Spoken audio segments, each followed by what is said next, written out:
Bir so'tik barnik. 30 ta daraxt ketadi bir so'tik barnikka.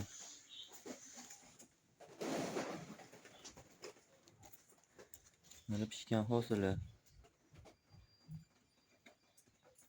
30 ta daraxtdan mana 2 tadan qoldirganman. Bitta, ikkita har bitta daraxtdan. Ikkovi ham hosil bergan mana. Bu ham hosil bergan. Bu ham hosil bergan.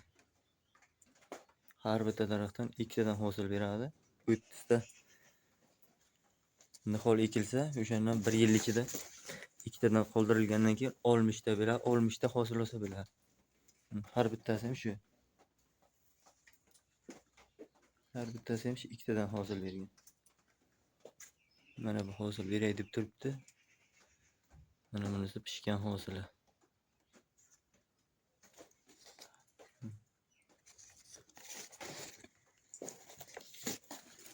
Bitta banan necha kilo hosil beradi deb juda ko'pchilik qiziqayapti. O'lchab ko'rsating deb. Mana hozir shuni kesib o'lchab ko'rsataman. Shunaqa.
Bitta banan 23 kilo hosil berdi. Bu birinchi yilgi hosili.